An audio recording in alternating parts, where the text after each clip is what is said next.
Marshall.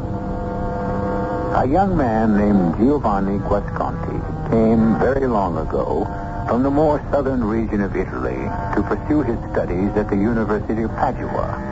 Giovanni, who had but a scant supply of gold ducats, took lodgings in a high and gloomy chamber of an old edifice of a family long since extinct. One of the ancestors of this family had been pictured by Dante as a partaker of the immortal agonies of his Inferno. So begins one of Nathaniel Hawthorne's finest short stories, which is the tale you're about to hear. Unforgettable. Not alone as literature, but because it haunts and shocks to the root of the soul. For some purpose, Giovanni, this man of science, Dr. Rappaccini, is making a study of you. I know that look of his. If you know him not, how should he know you? Dr. Baglioni, I would only be surmising, and it is a subject I would rather not pursue. Heed me carefully. I would stake my life that if you are not already one of Rappaccini's inhuman experiments, you are marked for it.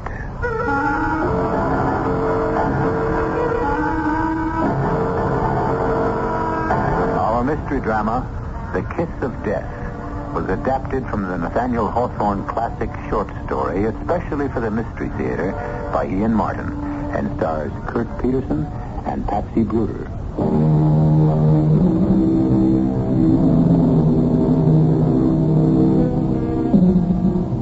Nathaniel Hawthorne described Giovanni as having a remarkable beauty of person, rather a Grecian than an Italian head, with fair, regular features and a glistening of gold among his ringlets. But the story he wove about him was as dark and menacing as his looks were light and open, and the terrible and tortuous fate which lurked in waiting for him was as exquisitely agonizing as any Dante contrived for his lost souls in the 7 rings of hell. I did not catch your name, senor, as we boarded the coach. Giovanni Guasconti. And mine, Salvatore Bergamo. You are young for an occupation. I am a student, sir. And not from our Tuscany? No, sir. From the south, Napoli. How came you then to Venice? By boat. All the way around the boot. There was no one of my family left, save only an uncle who died and left me a small estate to study with a friend of his in Padua. You do not go then on to Verona? No, sir. I must find a place to live with as few ducats as I possess, and then seek out my uncle's friend who teaches in the medical school. Not by any chance Giacomo Rappaccini? No, I do not know that name. So much the better for you. It has a large reputation through Italy, but not of the best. Who is your sponsor? Are you a medical man, Signor Bergamo? Un dottore? By the faith, no. I am an exporter and importer of goods. It is in the course of the latter half of my business dealings I have run afoul of Dr. Rappaccini. Run afoul? I speak too freely to strangers. It is a fault of mine. I say only that Dr. Rappaccini has deep and strong interest in potent and very dangerous drugs, or rather in plants that produce them. You are a young man of open heart and seeming promise. I am glad you will not be associated with him. Did you tell me your sponsor's name? No. It is Master Pietro Baglioni, doctor, professor at the university. Where do you stay in Padua? I have no idea. Not with your Dottore Baglioni? Oh, no. He was a friend of my uncle's, but only a distant acquaintance of the family. I would not have him beholden to me further. Marco, I like you, boy. You have a good heart and an ease of manner that befits you well. Here. There is in Padua an old nurse from our family who came into some property in a large house. Here is her address and a note from me. I am sure Dame Elisabetta Falcone will settle you comfortably and within your purse. Had I a son, I cannot think of quarters where you could be better or safer lodged.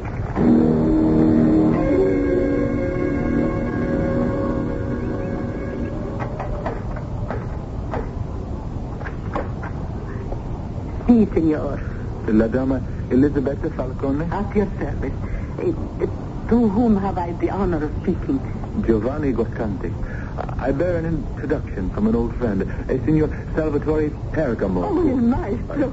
Oh, Dio. Any friend of my little boy. Oh, come in, I beg you. Thank you. Prego. Oh, Salvatore.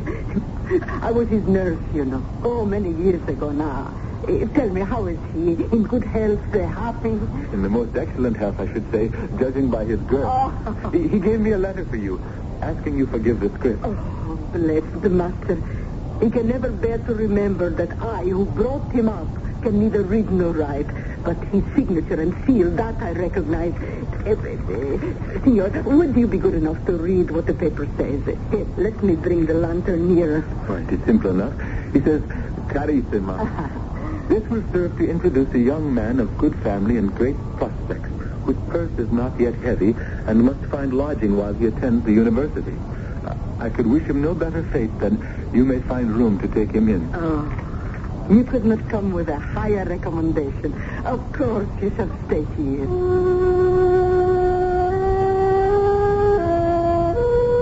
I followed her up the curving marble staircase. The ceilings and walls finished in great old frescoes. The paint now molding and peeling from the walls. I had a few tradesmen who board on the lower floors. Too damp and musty for the young maestro. I'm afraid you're not very taken with Padua. I miss the sun. There's a chill here in the bones. Or in the heart. You're homesick. I have no home left. My parents, all my family, are dead. Ah, then that is enough to dim the sun for anyone. Ecco, signor. Magnifico. But can I afford it? Oh, no one else is young enough to climb the stairs. But you have seen nothing yet. Come to the window. How beautiful. And how strange. Oh, surely there is as bright a sunshine as you left in Naples.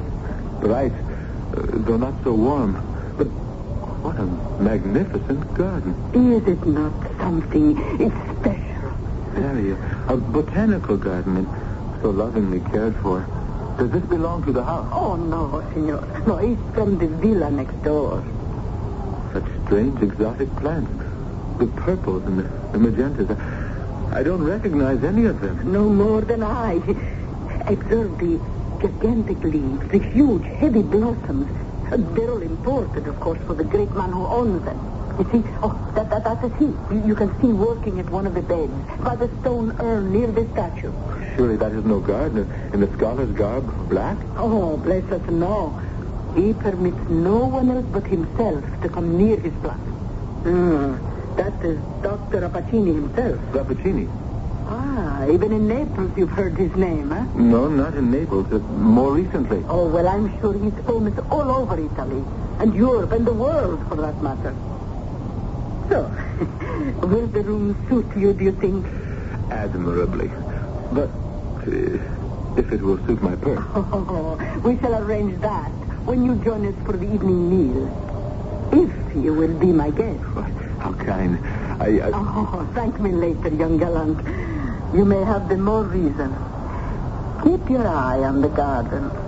There is one flower that adorns it, more beautiful than any you have already seen.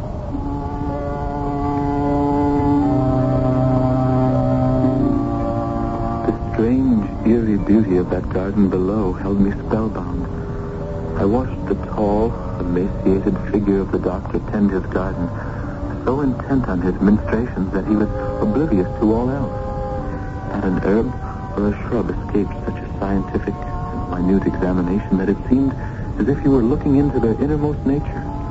And yet, he avoided inhaling their odors or actually touching them, and walked among them with a caution that suggested him a man walking among malignant spirits. Obviously, he was not the one who cultivated them. I was just wondering who did, when... Beatrice! Beatrice! Here I am, Father. Are you in the garden? Yes, and I need your help. I'll be down in a moment. Now I knew Dama Falcone had meant when she said I had yet to see the garden's most beautiful flower. For brief as the glimpse I had had of her, this was the most radiant, the most vibrantly alive woman I had ever seen in my life. What is it, Father? Our chief treasure. It needs more care than I dare offer in my shattered state. I'm afraid you must take it over as all the others. Gladly. You know how I love them all. But this one... Oh, yes. I am talking to you, my sister. It shall be my task to serve you. And in return, you shall reward me with your perfumed breath, which is the breath of life to me. Never let her languish. She is my greatest triumph. And if truth be told, more than the breath of... What is it, Father? Something wrong? No. Nothing wrong. Come. The hour grows late, and the night air is not kind to my chest these days. Was the sickly, somehow menacing Dr. Rappaccini merely finished with his garden inspection? Or had he somehow spied me in the evening shadows of my lattice window? A bell sounding below took me away from my speculations, and I quickly descended to supper. So, all is settled to your satisfaction, and you desire to take the room? I already feel at home, if the agreed-on sum is enough. Oh, more than enough. I promise you I shall not be a roisterer. In fact, I anticipate spending a great deal of time in my room above that magic window. I take it you have already seen its richest bloom. Yes, just before supper. Signora Falcone, how can I gain an introduction to her? Do you... Oh, the Rappacinis are far above my head. For all my villa is next door, they might live in another world. But surely the great gentleman at the university, Dr. Baglioni, to whom you bear a note of introduction, will know his fellow doctor. Of course. I shall sleep on the hope of that. If indeed, after all that has happened to me today, allows me to sleep. At your age, sleep comes easily and welcome.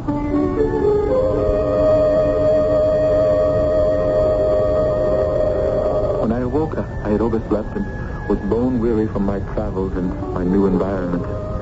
But I was brought to immediate life by the sound of a voice already adored outside my window. Father, must you leave so soon? I have a lecture at the university. Is all well with you here? Of course. I have been tending my sister. See how she lifts her head today since I've fed and nourished her. All velvet and sheen and rich and glimmering like the most precious of stones. You breathe a new life on it. As it does on me. You are the richer by far. If either of us are. What would we have without each other? You are lonely, Bellissima. For a little human companionship. Quite right. I must provide you some. But how? We could have a ball or a dinner party. No.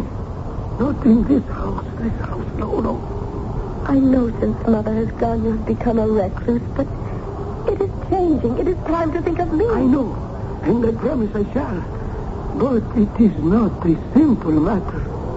I can wait, but not too much longer. I promise you, you shall not have to. I felt guilty eavesdropping from my window, but my heart cried out to have Beatrice as my own, and somehow my mind cried out as loudly to forget her, to run, to leave while there was still time. Time for what? And then, suddenly, I realized what was so strange about the garden. All about me, outside it, in other trees, the birds twittered and swooped and lived their lives. But in the garden of my loved one, no bird lived, and no bird sang.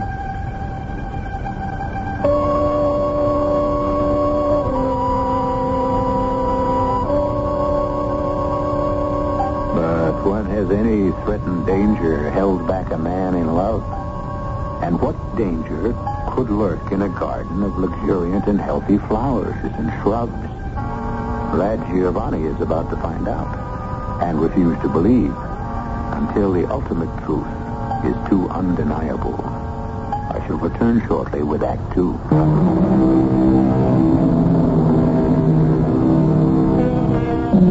There is an influence in the light of morning that tends to rectify whatever errors of fantasy or even of judgment we may have incurred during the sun's decline or in the less wholesome glow of moonlight. These are Mr. Hawthorne's words, and what better ones to project that by the following morning, after a good sleep, young Giovanni, looking out his window in the bright sun, found the garden below him a lovely place. It was time to present himself at the university and to meet his sponsor, Il Dottore Baglioni. So, you wish to study medicine, I wish to provide myself with a livelihood, since my patrimony will soon be exhausted. Oh, frankly spoken again. I like you. I think we might make a doctor of you yet. Report to me tomorrow at the hour of 6 in the morning. Now, you say you are settled with somewhere to stay? Yes, sir. At La Dama Falcone's house on the Via Eletto. Via Eletto. Is that near Il Dottore Rappaccini's house? Yes, the very next villa. I have been given to understand he is a man of considerable renown. Yes, the name is known. I had gathered more than that. Even famous? Rappaccini. A brilliant and amazing man. It is his theory that all medicinal virtues are comprised within those substances we call vegetable poisons. Human life means very little to him. Oh, now and then he achieves a miraculous cure, but in my private mind, these are more probably the work of chance. Well, I must confess, I am only interested in Signor Rappaccini because of his daughter. With at least half the young men in Padua, of whom few have ever seen her face. Nay, nephew of my old friend, in this I am of more hindrance than help. I'm afraid an attempted introduction from me to my rival or his daughter would amount to the kiss of death. I beg you to stay away from Rappaccini and his wild obsessions.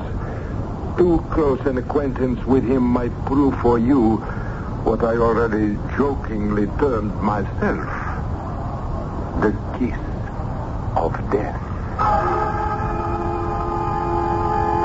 I returned to my lodgings, and on an impulse, I bought a fresh bouquet of flowers from a florist I passed. Arriving home, I mounted breathlessly to my eyrie and was rewarded to see my enchantress engaged below in the garden. She was in the act of being about to pluck one of the strange, exotic flowers from the special plant by the fountain, when, on an impulse, I cried out, "By your leave, Signorina?" Who calls? Giovanni Guasconti, your servant and admirer. Do not pluck that flower. And why not, pray, Signor Stranger? Because I have here such fresh and lovely and healthful flowers as should adorn such beauty and grace. May I dare to toss them to you and ask you to wear them for my sake? Thus? I thank you, good sir. You speak our language softly, and in a different manner from what my ears are used to. Are you from some other land? No. I am Italian, as you, but from the south. You seem quite fair, unlike the other young men I have met. I wish we could meet more formally. And so do I. If I were to call and present my compliments to your father? No. That is not the way. Not yet. But perhaps sometimes we can talk like this. Only it's so far, I wish I could show you my garden. I wish I could walk in it with you. At least if we cannot yet, let me return your gift by throwing you one special flower. I believe it's too far for you to catch it. Since I've already picked it, at least I can try. Ready? As high as you can. Oh, I have it. Oh, no. Don't fall. It had to be one of us, so I let the blossom go. Try again. Not for the world. I would not risk... In the garden, Father. I shall be in directly. If you should be in your room tomorrow afternoon. I'm afraid I shall be at my studies at the university. But soon, I hope. Come in. Coming? Yes, so do I hope. Soon. And thank you for my flowers. I will guard them and keep them well. Was it some trick of imagination in the half-light after sundown? But as she turned and fled up the garden path, did my eyes deceive me that my lovely bouquet was already withering in her grasp? Oh, nonsense. I tried to tell myself there was no possibility of distinguishing a faded flower from a fresh one at so great a distance. My hand, where I had touched her flower, burned with a fever of longing. It was 3 days before I had returned to my full senses again, weak from loss of weight and the debilitating effect of some raging poison that had drained my system. I awakened to see Dama Falcone's kind and worried face hovering over my bed. Oh, so we are awake at last and in our senses, eh? Signora, what are you doing in my room? Oh, what have I been doing the last 3 days under the Dottore Baglioni's orders but keeping cool compresses on your brow and feeding you gruel to keep body and soul together? Have I been ill then? Oh, with such a raging of the blood that our good Dottore was worried about you till this morning. What caused it? Even he is not sure. There are infectious germs about this time of year. And after your long trip and the shock of losing your family, Dr. Baglioni thinks you fell prey to one of them. 3 days? What time is it? Afternoon? Oh, it wants several hours of sunset yet. No, you must not sit up yet till the Dottore returns. No, I just want to... Oh, I am weak. Can you see, in the garden, is the Signora Rappaccini there? No one without business save the ducks have been abroad these days. It has rained as if it was time to start building a second ark. Oh, Dio, that will be the good Dottore back. I must go down and let him in. As soon as she had left the room, I found my way weakly to the window. A gray curtain of rain blurred the empty garden below. I staggered back to my bed, my feet unsteady, my brain reeling. Had I really tossed a bouquet of flowers to Beatrice? And did I remember catching but letting fall the blossoms from the garden she threw me in exchange? Then I blacked out again, not to come to till I found Dr. Baglioni examining me. Well. A fine way to start out learning to be a doctor, my young friend, huh? Will it make you a better physician to begin as a patient? I don't know, sir. Well, not if you start out a dead one. But it seems you will recover. What has ailed me? Some unique humor of the blood. Thanks be to God you responded well when I bled you. You should be on your feet very soon. When? How soon? Oh, within the week, no doubt, with one as young and as vital as you. Meanwhile, rest and eat well. The good Dama Elisabetta will see that you are fed to regain the weight you have lost. How can I thank you enough for your aid and comfort? It is good to have a friend in a strange city.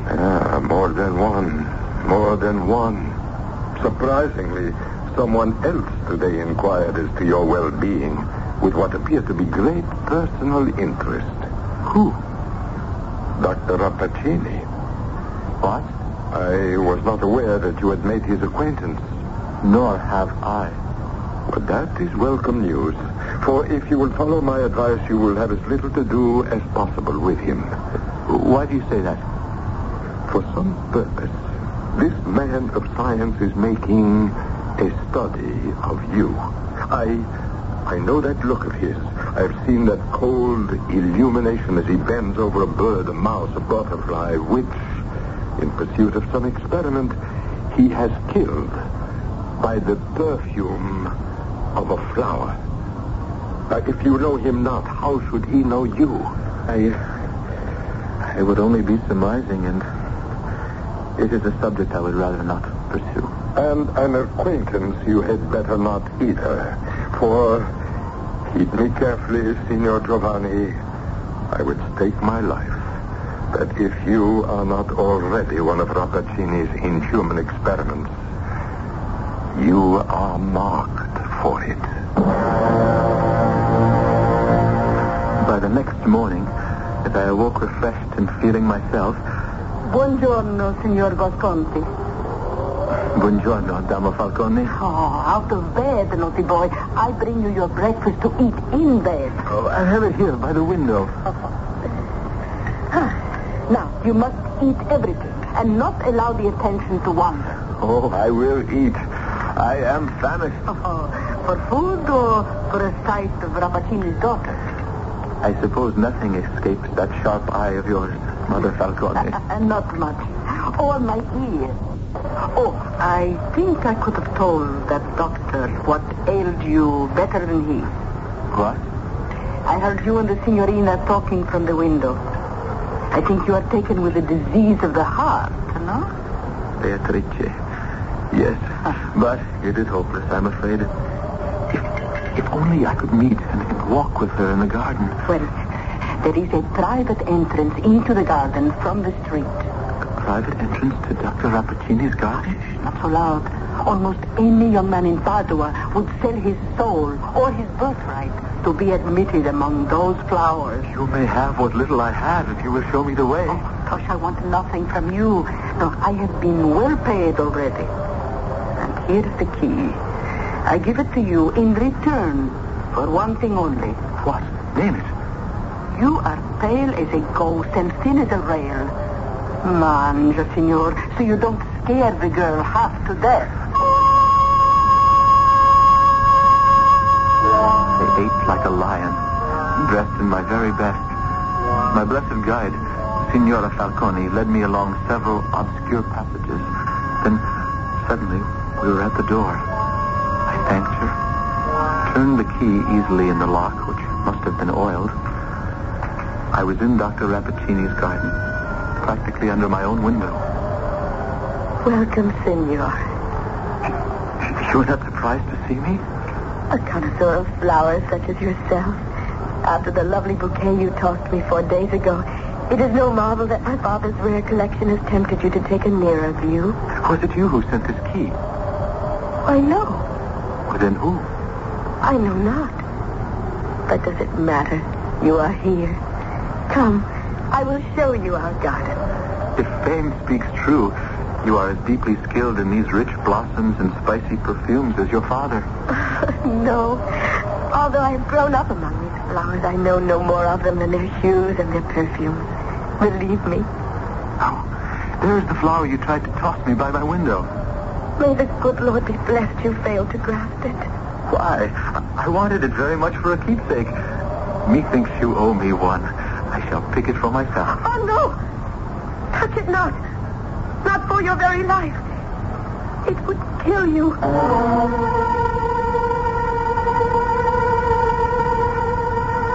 Hiding her face, Beatrice rushes from him into the house, and his eyes following her, behold within the shadow of the entrance the emaciated, ominous figure of the black-clad Dr. Rappaccini.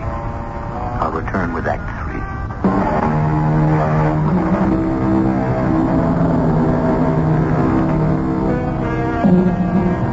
3. Bewildered and shaken by his strange encounter with the girl he loves, Giovanni has stumbled back to his room, suddenly overcome with the debility of his 3-day illness, so faint that he is barely able to climb the stairs to his room.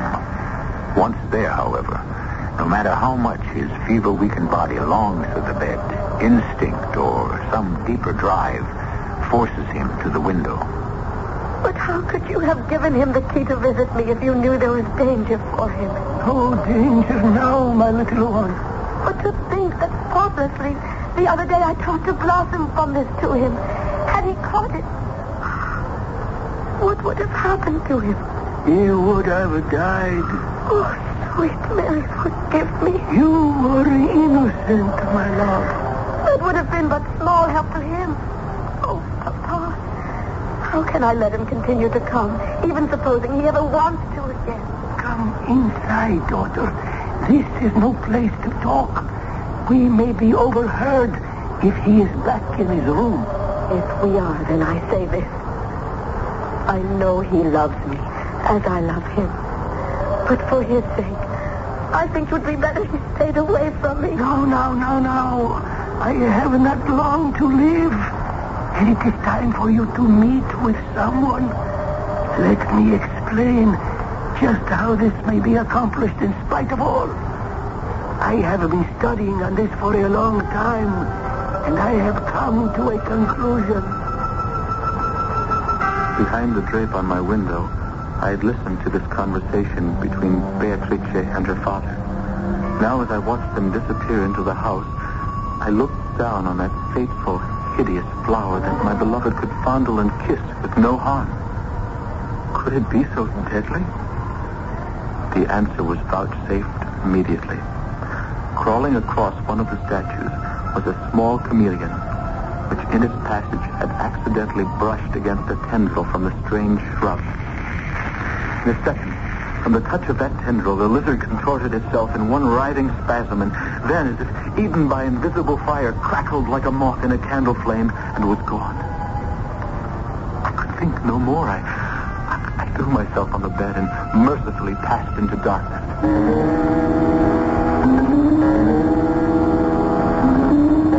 Good morning, my young friend.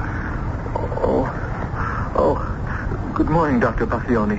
So, what is this that La Dame is telling me about you having a relapse and other things? Such as? That you have not only talked several times with La Signorina Rappaccini, but that you have also gained access to the garden and met her there. Yes, Signor. That is true. I look at you, and physically you appear to have made a remarkable recovery. This morning, you literally glow with health. It is true. I feel rested and full of life. I'm forced to conclude that perhaps this strange distemper that attacked you is less of the mind than perhaps of the heart. You're right, Doctor. Completely right.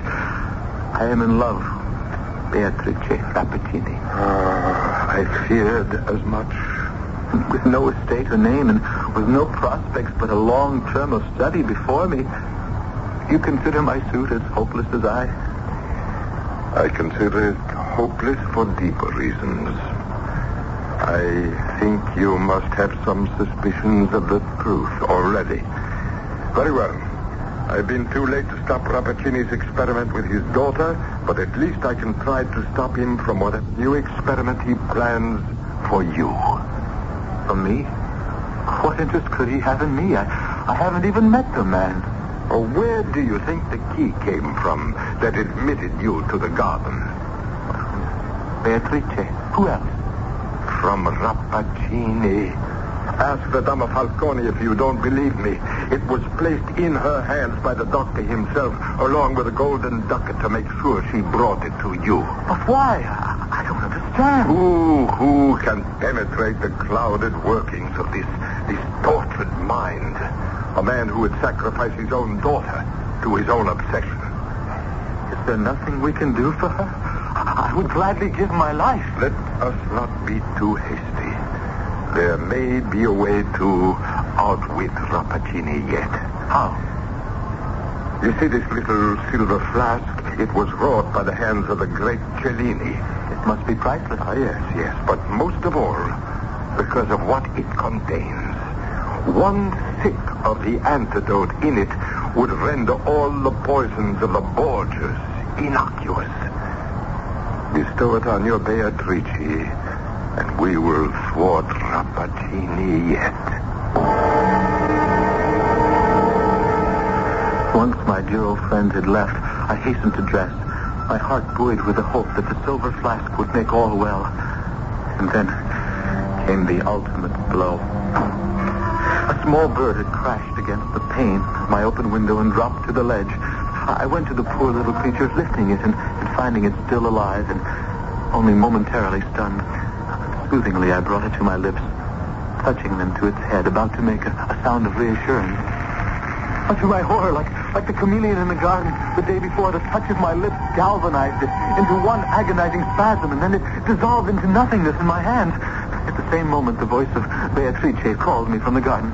Giovanni, are you there? What do you want of me now, accursed, poisonous witch? Oh, no. Come down to the garden. Let me try to explain. No need for explanations anymore. I am the only being your breath cannot slay. Your kiss may never kill.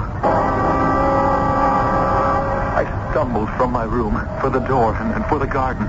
I was a mass of conflicting emotions. Love, hate, despair, and murderous fury as I faced Beatrice in that deadly garden. How can you pretend ignorance? Shall I prove the power I have gained from the pure daughter of Rappaccini? No proof is necessary. So you admit you have cast your poisonous spell on me. You saw what happened to the bird on the window? I saw, but it is not me. Believe me, it is my father's fatal science. How could you have not known? How could I have known? Locked up a prisoner all these years in this garden. My only companions, my father and the flowers. Particularly this evil thing of beauty that I pretended was a sister, because I had no human being to share my love and friendship with. You must have known. You had to know. Yesterday when I reached for the blossom on this venomous vine, you cried out, "Touch it not, it will kill you." I did cry that out. And yet, a few days earlier, when I brought you flowers, you tossed the same blossom to me at my window. Luckily, that had only grazed my fingers, for that touch alone was enough to put me in a flush, a fever that nearly killed me. I knew nothing of that. Where did you think I was? If I had been myself for all the love I had in my heart for you, don't you think I would have been daily at your window? I thought you were at the university studying as you told me you would be. Of course. All innocence. And having failed to dispatch me from a distance, you had to provide me entry to the garden to make sure to... Oh, dear. Forgive me. I don't know what I'm saying. It was you who saved my life. A life that, believe me, I never had dreamed stood in any danger from me or mine. Your life was the most precious thing in the world to me. And because of it, I had to drive you from me. Why? I was in no danger. Don't you see? I knew nothing till after my father had given you the key. Even then, the one thing he told me was that you must not touch this flower upon pain of death. I was so lonely for you. I loved you so. I wanted only to spend a little time alone with you. I had forgot the flower when you were near, and all the world seemed lovely. Before I knew that I was something hateful and poisonous, sister to that deadly flower. Where did it come from? My father created it. Created it? He knows all the vile secrets of nature. At the very hour when I first drew breath, this plant sprung from the soil, the offspring of his science, his intellect, while I was only his earthly child. But I grew up and was nourished by it. I thought of it as my sister, not as my doom. Not only yours, but mine. Look. No! Giovanni! You see, I picked the flower, and it is as harmless to me now as you. Put my curse on what I love best. No curse, my daughter. Dr. Rappaccini. No curse. You made us both unclean. Unclean. Look at you. One step below God, both of you, and I created you. Feel the power that courses through your veins. The magic gift my arts have brought you. You could quell the mightiest enemy with a breath. Shrivel the most monstrous onslaught against you with a touch. What more could you ask than to be as near immortal as man or woman may reach? I would have chosen to be loved, not feared. I am condemned forever to what I am. Our fate is not so desperate, thanks to my friend, Dr. Baglioni. Baglioni, that bumbling bigot. In this flask, Beatrice, is an antidote distilled of blessed herbs which can purify us. Then let us drink. No! I warn you, drink of that flask, and it can bring you only death. So powerful as the poisons you have thrived on, as powerful is that antidote. No human body could stand the conflict. Don't listen to him, Beatrice. Drink, and I will follow. Stop! I will not let you destroy my triumph. I will shoot you first. He has a pistol. You will have to shoot me first, Father. If death is to be our portion, then let it be for all evil. What are you doing? Uprooting forever this venomous vine. Take it to your own bosom, where it belongs. I'm done. I did not mean to cause his death. I thought he was immune. No. My father was immune to nothing except love. Heaven forgive him. He is better off dead. Now, quick, let us drink. It may mean death. You heard Dr. Rapatini. I will not live as I am. Nor I. Then give it to me. I shall drink first. No. I shall pour half in the cap of the flask. The flask is for you. To the future, Giovanni. To our future. Whatever it may be.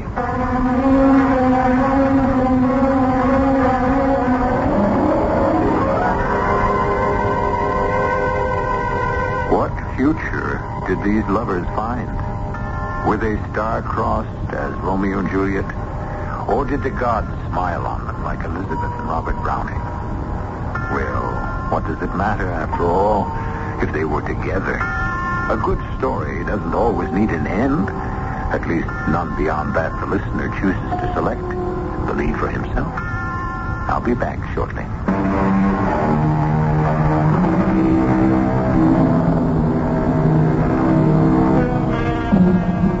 Do I hear some murmurs of dissatisfaction with the ending? Then let us make a confession. The story, as you have heard it, does not end exactly as Nathaniel Hawthorne wrote it. If you must have an ending to this dark tale, you can read his solution. We can only say we thought poor Beatrice and her unlucky lover Giovanni deserved a better fate, dead or alive. And we left it to you to choose. Our cast included Kirk Peterson, Patsy Bruder, Arnold Moss, Bryna Rayburn, and Gilbert Mack. The entire production was under the direction of Hyman Brown. And now, a preview of our next tale. I wouldn't go in there if I was you. You wouldn't? Folks get lost in there. And a lot of that. Oh, we won't get lost. I have a very good sense of direction. But all the same, you take my advice. You stay out of Dutchman's woods. See, Ronald? Oh, that's ridiculous. We can take care of ourselves. We're not going to get lost. Nobody aims to, of course. Folks do it, though. Yeah, I was going to ask you if Mrs. Griffin, Sarah, would be willing to put up a picnic lunch for us. Oh, she'll fix you up something for lunch. No trouble about that. Only thing is... Oh, we'll be very careful. Well, I'll just go to talk to Sarah about the lunch then. Thanks. But if I was you, I'd stay out of Dutchman's Wood. This is E.G. Marshall inviting you to return to our Mystery Theater for another adventure in the macabre. Until next time, pleasant dreams.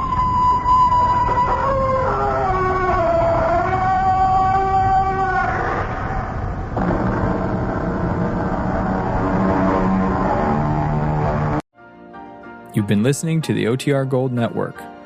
Find more classic radio at otrgold.com.